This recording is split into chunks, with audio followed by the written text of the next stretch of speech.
Hello and Ashe. Today I would like to show you my new book haul. It's quite a big book haul, but couple of other items that I purchased recently, and and to tell why I bought them and how I'm gonna use them. Well, allow me to start with fiction. Now, for the longest time, I was Mr. Study, Study, Study. I read about witchcraft. I read spell books. I read stuff, and it's like, when you read a really good academic or non-academic practical book, it really grits your mind, and sometimes you need to read like fiction to fix it in between. So I listened to Thorn in Drawing Canals, and I got myself the Sweep series. Here, look. It's all of them, all of the 15 books. And I've been enjoying them very much. I read them rather quickly, less than a month. But it was like almost a month of entertainment. I still haven't finished the last one, but I'm getting there. It was almost a month of entertainment, and really it's fiction. It has absolutely nothing to do almost with Wicca as Wicca.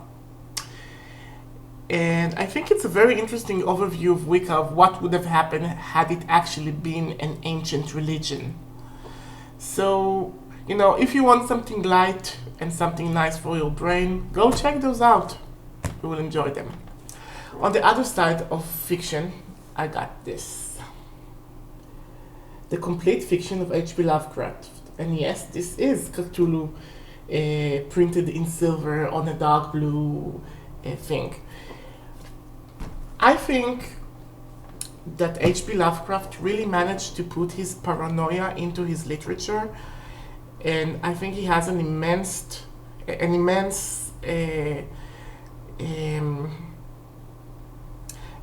impact on popular culture, and I'm enjoying his text very much. Sadly, until now I have read them only in Hebrew, and they were translated really badly. But now everything is finished. I have his entire text. This is my next fun book for me to read. Let me show it to you. It's like in this box thingy. You get it out. Okay, this is the actual book. Look how thick this is. How thick this is deceptive, because he hasn't written so much during his life. Okay, and when you open it, you see the pages are very transparent, and a short-sighted friend of mine said that this font is too small for her, even though she's using glasses. So if you have problem reading, you might want to consider that. Anyway, this was on sale. I got it only for $23 in Amazon. It was on sale. For fancy editions like that, this is not really a lot of money. So, H.P. Lovecraft, we love him. Okay. Now, going to the actual witchcraft books. I got a few. And as you know, I'm Vudunsi, but that doesn't, my Obea studies are one that I can incorporate in all the witchcraft that could be in my blood. I have some Nordic ancestry, I have some Australian ancestry, and I'm very much interested in traditional witchcraft in Europe. And this little baby came out, the Cunningham's Handbook, okay? And it's magical texts. It's the practice of English magic, folk magic from the 1950 to the 1900s. And I think the market was very much hungry for such things. I think they're coming a bit too late, because the whole Wicca is an ancient religion sort of thing is like fading. But I think the market is very hungry for British traditional magic to be reposted again. I haven't read that yet, but I get some stuff like all sorts of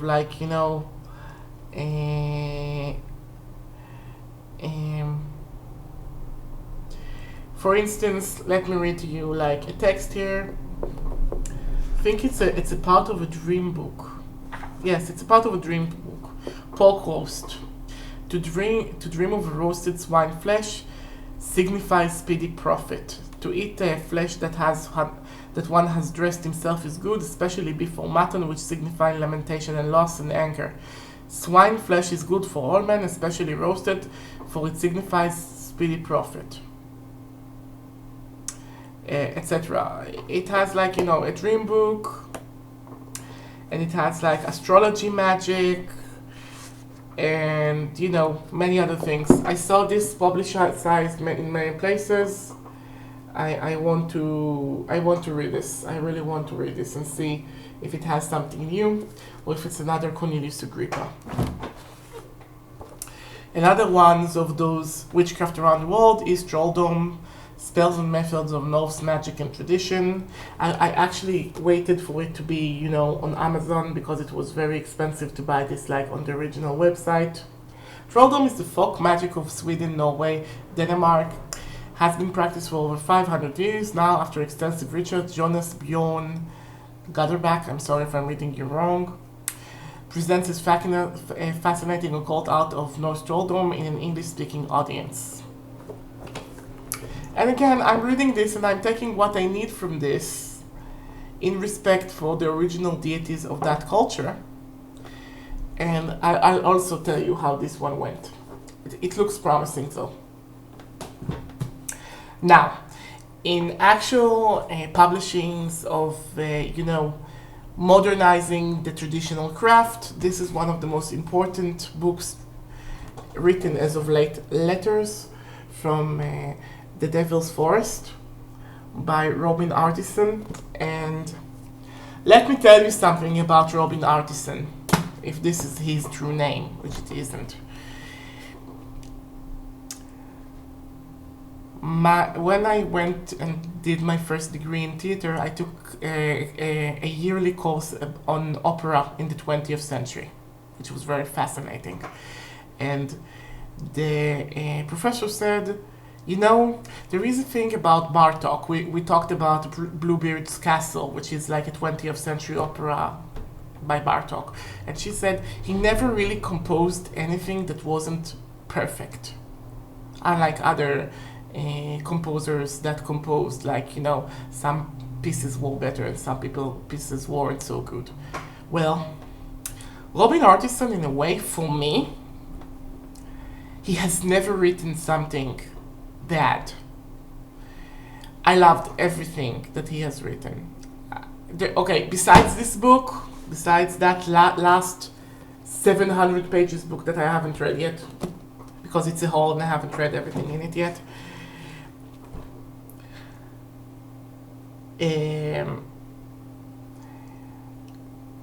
I've read The Holding of Evernwood, which was perfect. I've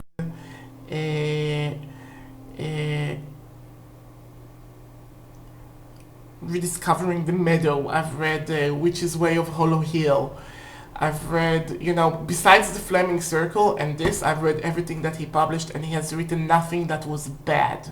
Okay, he might be a little bit repetitive. He might have some ideas he won't agree with, but everything that he has written was gold. And this anthology of writing of traditional witchcraft, spirituality, ecology, and provenance traditionalism is really promising because, I think it has something for everyone. And also his artwork is really gorgeous, in my opinion. And it has like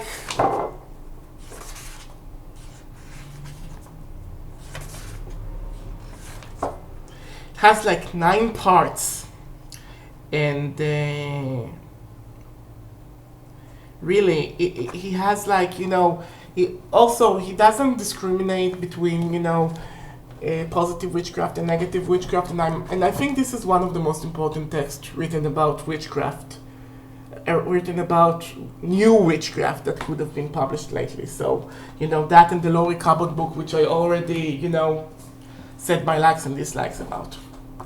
I also got, some of the stuff that I get like, I choose something that interests me and I just pick the subject, and I don't care about the author so much. So I got this, Deliverance, Hoodoo Spells of Uncrossing, Healing and Protection by Kai Armand. I think this is the Lucky Mojo No, it's not the Lucky Mojo print. It's a thin book, but I really like to read more about hoodoo, and I wonder if this is like authentic or another ripoff from, you know, Hoodoo Root and Hoodoo Root Witchcraft Magic by, you know, not Herman Slater, the other one. Anyway, you know what I'm talking about. Even if I don't, you'll find out later. Okay, so Deliverance. I truly want to read this. I want to see if it has something new. Also, I got this. Hoodoo Return and Conciliation Spells by Deacon Millet. And Deacon Millet, I've read his Sugar Spells and Magic, Sugar and Sweetener Spells and Magic by the same writer, which was superb. So I do wonder if this book is also good. I will try it and tell you. Now, I sometimes buy spell books which are just spell books. You know, it just has like, you know, basically the meat without the side dishes. Simply because I'm hearing that those are good. Or simply because I heard a recommendation about them. Because, you know, even if I read them and I find like a couple of stuff that I didn't know, for me this is a good thing. For me this is like a new educational thing. So I got this Magic Book of Spell by Alexis Morrigan. And I've gotten the Witch's Book of Spell Revised Edition. And I also, you know, this was like $6. It's a new book, but it was $6. It was like nothing. Okay, and the last book that I buy, every time I buy a book, I want to buy a traditional classic, so I get like a grimoire until I have all the big famous ones. So this time I got the Grand Grimoire, or you know, the Red Dragon Grimoire, okay? I'm not going to criticize it because it's an historical piece, and for me it's completely unpractical. Okay, so those were the books. If you read some of them, I would really like to know what you think about them. Tell me if you read some and you liked them. Tell me if you didn't, you know, and if you like them, tell me why. Make video responses. You know, I think YouTube needs more pagan criticism, you know, critique. If we add more critique to new creations, there will be less of the same material circulating again and again and again to bore us to death. Okay, so, and now the rest of the haul. I got this.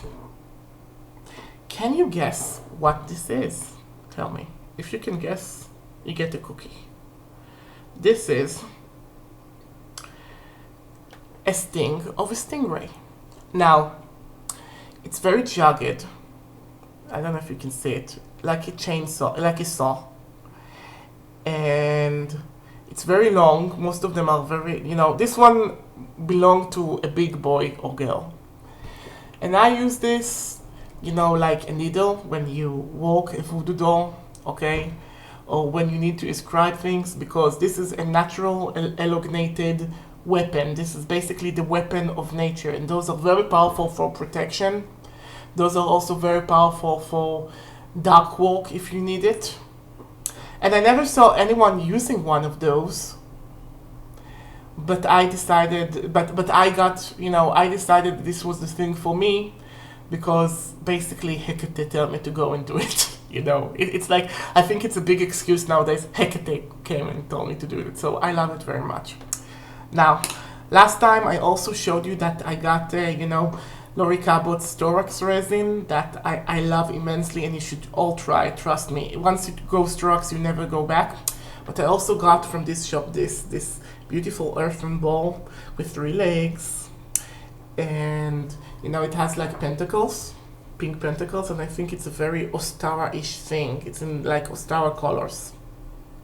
It's a bit weirding me out that those don't have the contour the other had. But maybe, like, you know, it was a choice by the artist. I don't know, it's handmade. And inside it has this yellow line that I like. For me, it's very much, it smells like beautiful clay. You know, my hands are a bit moist and it smells like clay. For me, it's pretty much, you know, an artist piece, and I'm not going to use it for incense, even though it's like almost screaming using me for incense. I'm going to use it, to powder herbs and mix things before I put them in nikisis and charms. So this is my haul. I wanted to show you my new Obatala charm. This is my Obatala nikisi that I made, filled with Obatala stuff, but I also made this specifically for healing. This is a healing Obatala nikisi. I'm going to use it for healing people, healing situations.